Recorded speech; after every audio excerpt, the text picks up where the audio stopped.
Have you ever felt like the world was spinning completely out of your control? Have you ever looked at your life and realized that everything you worked for was suddenly gone? Welcome to Audiobook English Stories. Tonight, I want to tell you a story about a man named Mark.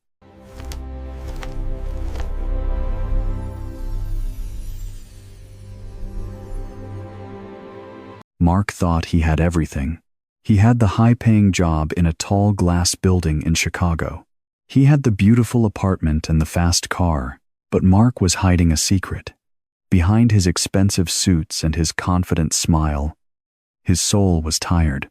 He was running a race that had no finish line. And on one cold, rainy Tuesday, the race finally stopped. Mark stood by the window on the 40th floor of his office. The rain hit the glass with a steady, lonely rhythm. On his computer screen, the numbers were red. His company was bankrupt. In one single day, his bank account had dropped to zero. The phones were ringing, but he didn't answer. The lights in the hallway flickered and then went out. Mark felt a cold shiver run down his spine. He realized that the pride he had built his life on was like a house made of sand. He had spent 20 years trusting in himself, trusting in money, and trusting in his own power. He had forgotten how to ask for help. He had forgotten how to pray. "It's over," he whispered to the empty room. His voice sounded strange, like a ghost in the shadows. He looked at his hands. They were shaking. For years, he thought these hands were the reason for his success. Now, they were empty. He felt a deep, heavy pressure in his chest. It was the weight of 1,000 mistakes. He had no plan. He had no friends to call, because he had been too busy for people. He was alone in a city of millions. Mark grabbed his coat and walked out. He didn't take the elevator. He walked down the stairs, floor after floor, feeling the silence of the building. When he stepped outside, the Chicago wind cut through his jacket like a knife. The streetlights reflected in the dark puddles on the ground. He started walking. He didn't know where he was going, but he couldn't stay still. Every step felt like he was carrying a mountain on his back. His expensive leather shoes were soaked with water. He looked at the people passing by. Everyone was in a hurry. Everyone had a place to go. Mark had nowhere. He walked for miles. His mind was a storm of dark thoughts. He thought about the debt. He thought about his parents, who had warned him about his pride. He thought about the God-sized hole in his heart that he had tried to fill with things that didn't last. The rain turned into a heavy downpour. His vision became blurry, not just from the rain, but from the tears he had been holding back for years. He reached a quiet street far from the tall buildings. The only sound was the wind and the heavy rain hitting the pavement. He was exhausted. He was broken. He stopped in front of a small, old stone building with a dim light over the door. He didn't know it yet, but he was standing at the edge of a new world. He was at the bottom of the barrel, and there was nowhere else to go but up. He took a deep breath, and for the first time in a decade, he felt a tiny spark of something he couldn't explain. He did not know that his next breath would be a conversation with the divine. The heavy wooden door of the stone building groaned as Mark pushed it open. He expected to find a cold, empty hall, but instead, he was met with a warmth that felt like a physical embrace. The roar of the Chicago wind died away instantly, replaced by a silence so profound it felt alive. The air inside was thick with the scent of old wood, beeswax candles, and a faint, lingering aroma of incense that reminded him of a home he had long forgotten. Mark sat in the very last pew, his soaked coat dripping onto the polished floor. He felt like an intruder in this sacred space. He looked up at the altar, where a soft, amber light illuminated a statue of the Virgin Mary. Her face was serene, her stone hands open in a gesture of welcome. For the first time in his life, Mark didn't feel the need to check his watch or answer a phone call. He buried his face in his hands and finally let the silence speak. He was at the bottom of the barrel, and for a man who had spent 20 years climbing, the stillness of the bottom was terrifying. It's a long walk from the high-rises in a storm like this, a gentle voice said. Mark looked up. An elderly man was standing a few feet away, holding a small wooden bucket and a cleaning cloth. He wore a simple flannel shirt and moved with a slow, purposeful grace. He didn't look like the powerful men Mark usually dealt with. He looked like someone who knew the value of a hard day's work and a quiet night's prayer. "I just needed a place to stop," Mark muttered, his voice cracking. I think I've lost everything." The old man sat down on the bench across from him, resting his tired hands on his knees. He didn't offer a lecture on financial recovery or a list of motivational quotes. He simply looked at the statue of Mary and then back at Mark with eyes that seemed to see right through the expensive wetsuit. "You know, son," the man said softly, "sometimes God allows our worldly kingdoms to fall so that we can finally see the one kingdom that never moves. We spend our lives building walls of gold, only to realize they can't keep out the rain." Mark looked at his empty hands. "I have nothing left to build with. My bank account is zero. My reputation is gone." The old man reached into his pocket and pulled out a small, worn set of wooden prayer beads. He handed them to Mark. The wood was smooth, polished by years of touch. "The foundation of a new life isn't built with money," the man explained. "It is built with a different kind of currency. We call it surrender. In this world, we are taught to fight for control. But in this house, we learn that the greatest strength comes from letting go." He told Mark about a divine principle that the world had forgotten. It was a rule of discipline and spirit. He challenged Mark to wake up at 5:00 a.m. every morning, not to check the news or his emails, but to spend the first hour in total silence. Before the world tells you who you are, you must let the Creator tell you whose you are, the man said. He spoke of the 1% grace, the idea that if we give God just a small fraction of our morning, He pours His strength into the rest of our day. "I haven't prayed in 10 years, Mark admitted, his head hanging low. "I don't even know the words." "Then start with the truth." The old man smiled. "Just tell Him you're tired. Tell Him you're lost. He already knows. But He's been waiting a long time to hear it from you. Take it one day at a time. Son, one prayer at a time." Mark gripped the wooden beads tightly. For the first time since the bank closed his accounts, the God-sized hole in his heart didn't feel like a vacuum. It felt like an open door. He stood up to thank the stranger, but as a gust of wind rattled the stained glass windows, he realized the back of the church was empty. The old man was gone, leaving only the faint scent of roses behind. Mark stepped back out into the Chicago night. The rain had slowed to a light drizzle, but the city felt different now. It was no longer a battlefield he had to conquer, but a desert he had to cross. He put the beads in his pocket and started the long walk to his apartment. He had a plan, and for the first time in his life, he wasn't the one in charge of it. He felt a flicker of hope, but as he turned onto his dark street, he felt a sudden, cold chill. But the darkness was not ready to let go just yet. The alarm clock on Mark's bedside table buzzed at 5:00 a.m. The sound was sharp, cutting through the heavy silence of his dark apartment like a blade.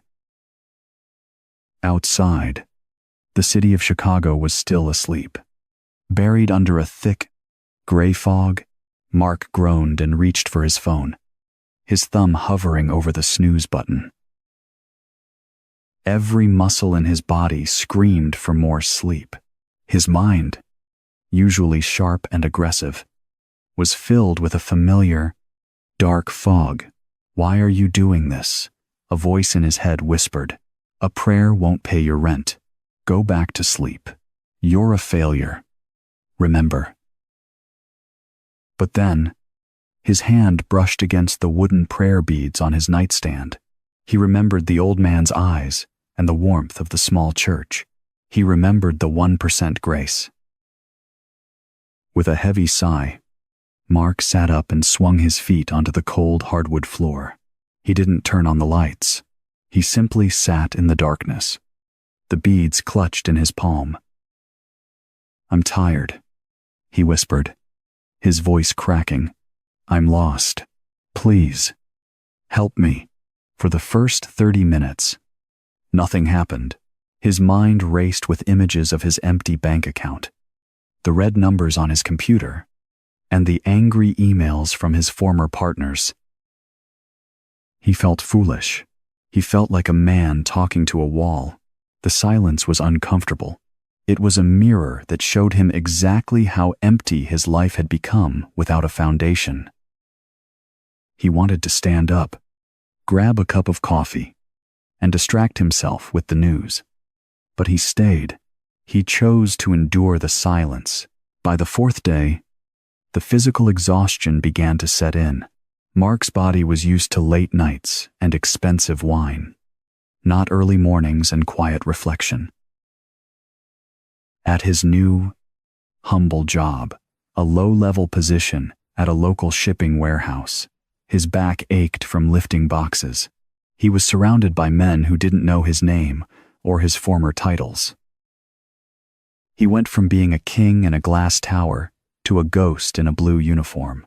Every time a supervisor shouted an order, Mark's pride flared up like a fire. He wanted to scream that he used to run companies. But then, he would feel the wooden beads in his pocket, and he would breathe, take it one day at a time. He would mutter to himself, remembering the old man's words. On the seventh day, the divine principle was put to the ultimate test. Mark arrived home to find a final notice taped to his door. He had 10 days to pay his overdue rent, or he would be out on the street. The weight of the world felt like it was crushing his lungs. He walked into his kitchen and looked at the bottle of whiskey sitting on the counter. It would be so easy to forget. It would be so easy to give up on this new life and go back to the darkness. He reached for the bottle, his fingers touching the glass. But then, his eyes caught the small crucifix hanging on his wall, a gift he had bought after leaving the church that first night. He felt a sudden, sharp pull in his heart. Instead of pouring a drink, he walked to the window. The rain started to fall again, a soft, rhythmic patter against the glass. Mark realized that for the first time in a week, he wasn't thinking about how to save himself. He was thinking about the lilies of the field. He realized that while his bank account was still empty, his spirit felt different. It was a tiny change, a 1% shift, but it was there. He wasn't screaming. He wasn't panicking. He was standing still. He sat down on the floor, leaning his back against the cold wall, and began to pray the words the old man had taught him. He wasn't asking for a miracle check in the mail. He was asking for the strength to survive the next 10 minutes. He was learning that the desert is not a place where you die, but a place where you are reborn. As the sun began to rise over Lake Michigan, painting the sky in shades of bruised purple and orange, Mark felt a strange, quiet pressure behind his eyes. He was exhausted. Yes, he was broke. Yes, but for the first time in 20 years, he felt like he was exactly where he was supposed to be. He looked at the final notice on the floor and then up at the morning light. He did not know if he would have a home in 10 days. He did not know if he would ever be successful again by the world's standards. He only knew that he had survived the first week of the war. He felt a flicker of peace, but as he closed his eyes to rest for a moment before work, the air in the room suddenly turned ice cold. He did not know that the true test of his soul was only just beginning. Day 18 arrived like a heavy storm. The initial excitement of Mark's new life had vanished, replaced by a deep, aching exhaustion. In the spiritual world, this is often called the dark night of the soul. It is the moment when the old self fights desperately to stay alive, and the new self feels too weak to breathe. Mark sat on his small bed at 5:00 a.m., but he didn't pray. He couldn't. His mind was a battlefield. The mirror character he saw in the glass wasn't a successful businessman anymore. He was a tired laborer with bruised hands and a heart full of doubt. "Why are you struggling like this?" the darkness whispered in his ear. "You are 45 years old. You are working for minimum wage. God has forgotten you. Look at your life. It's a joke." For the first time since meeting the old man, Mark felt a cold, paralyzing fear. He looked at the final eviction notice on his table. In 72 hours, he would be homeless. The God-sized hole in his chest felt like a wound again. He stood up and grabbed the wooden prayer beads, but they felt like ordinary pieces of wood. No warmth, no peace, just silence. He walked to the warehouse in the freezing Chicago rain. Every box he lifted felt 10 times heavier than the day before. His co-workers were arguing. The machines were loud, and the smell of exhaust was suffocating. At lunch, he sat alone in the corner of the break room. He opened his small bag of bread and water, but he couldn't eat. He felt a sudden, sharp anger toward the divine. "I gave you my mornings," he cried out in his mind. "I gave you my pride, and this is the reward. More pain, more debt." He was ready to quit. He was ready to walk out of the warehouse, find a bar, and drink until he forgot his own name. He stood up, leaving his lunch on the table, and headed for the exit. But as he pushed open the heavy metal door to the loading dock, a flash of blue caught his eye. Tucked into a corner of the gray concrete wall was a small, faded picture of the Virgin Mary, taped there by some unknown worker long ago. She was smiling a soft, knowing smile. Mark froze. The emotional contrast loop hit him like a wave of heat in a frozen room. 1 second he was full of rage. The next, he was trembling with a sudden, unexplainable sense of presence. He didn't hear a voice, but he felt a whisper in his spirit. "The desert is not where I leave you, Mark. The desert is where I find you." He realized that his discipline had become a contract. He was trying to buy a miracle from God with his 5:00 a.m. prayers. He hadn't truly surrendered. He was still trying to be the boss. He took a deep breath. And for the first time, he didn't ask for the rent money. He didn't ask for his old job back. "Thy will be done," he whispered.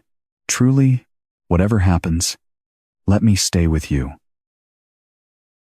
A strange calm settled over him, a divine peace that made no sense given his situation. He went back to work. He lifted the boxes with a new kind of strength.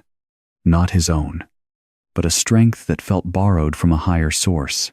He worked until his muscles burned, but his heart stayed quiet. That night, Mark returned to his apartment. He packed a small bag with his few belongings, preparing for the eviction. He wasn't crying. He wasn't screaming. He was simply waiting. He sat on the floor, held his beads, and prayed for the people in his building who were also struggling. He realized that his pain had given him a gift, the ability to feel the pain of others. The air in the room was still cold, and the shadows were long. The deadline was only hours away. The world would say he had lost everything, But as Mark looked at the small picture of the Virgin Mary on his nightstand, he knew the truth. He was no longer a slave to his bank account. He closed his eyes, ready to face whatever the morning would bring. He was standing at the edge of the cliff, and he was finally ready to fly. But the greatest test, he whispered into the dark, is often the one we never see coming. By tomorrow's sunrise, he would either be a new man or lose it all. The sun rose on the morning of the 30th day, casting a golden light over the Chicago skyline. Mark sat on his bed, his bags packed and sitting by the door. He was ready to leave. He had no anger left. He had spent his final hour of silence not asking for a miracle, but simply thanking God for the 30 days of transformation. He realized that while his external world was still in ruins, his internal world was unrecognizable. He was no longer the man who stood on the 40th floor crying over numbers. He was a man who had found his soul in the dirt. Just as he reached for his keys to hand them to the landlord, his phone vibrated. It was a name he hadn't seen in years, David, a former business rival whom Mark had treated poorly in the past. Mark hesitated, then answered. "Mark, I heard what happened with your firm," David said, his voice hesitant. "Listen, I'm starting a new project, a nonprofit that helps small businesses in the city. I don't need a shark, and I don't need a king. I need someone who knows what it's like to lose everything and still keep going. I heard you've been working at a warehouse. That kind of humility is exactly what I'm looking for. Are you interested?" Mark sat back down, a single tear rolling down his cheek. It wasn't a miracle check for millions of dollars, but it was exactly enough to pay his debt and start over. He realized that the warehouse hadn't been a punishment. It had been his training ground. The divine principle of the 1% grace had worked, but not in the way he expected. God hadn't fixed his bank account first. He had fixed his heart so that he could handle the money when it finally came. Over the next few months, Mark's life changed rapidly. He moved into a modest but sun-filled apartment closer to the small stone church. He still woke up at 5:00 a.m. every morning. He still held those wooden beads in his hand. But now, he didn't pray alone. He started a small group for other men in the city who were struggling with pride and loss. He became a mentor himself, sharing the same quiet grace that the old man had shown him on that rainy Tuesday. One afternoon, Mark returned to the old church. It was a beautiful, clear day in Chicago. He stood before the statue of the Virgin Mary, the same one that had watched him cry 30 days ago. He placed a small bouquet of fresh white roses at her feet. He felt a deep, radiating divine peace that stayed with him even when the city noise grew loud outside. He looked at his hands, the same hands that used to shake with fear. Now, they were steady. They were the hands of a servant, not a master. He realized that success wasn't about the view from the 40th floor. It was about the view from his knees. He had lost a kingdom made of sand, but he had gained a life built on rock. He took a deep breath of the cool, Chicago air. He was no longer running a race with no finish line. He was walking a path, one step at a time, with a guide who would never leave him. As he turned to leave, he saw a young man sitting in the back pew, soaking wet and looking completely lost. Mark smiled, walked over, and sat down across from him. He knew exactly what to say. He knew that faith plus action equals miracles. Today, we saw the journey of Mark, a man who had to lose his world to find his soul. His story is a powerful lesson for all of us here at Audiobook English Stories. Many of us feel like Mark sometimes. We feel stuck or broken, like we are running a race that never ends. But Mark's transformation shows us that there is always hope through faith and action. Let's look back at the small steps that changed Mark's life. First, he had to be honest about his pain. He had to stop running and start listening. Second, he embraced the 1% grace. He didn't try to fix his whole life in one day. He simply gave the first hour of his morning to God. He traded his pride for prayer and his control for surrender. In the United States, we have a saying, "Take it one day at a time." This is exactly what Mark did. He realized that God does not always remove the storm immediately. Instead, God gives us the strength to walk through the rain. Mark's success at the end was not just about getting a new job. It was about the peace he felt in his heart. Even before the money arrived, he learned that when we align our discipline with God's grace, miracles happen.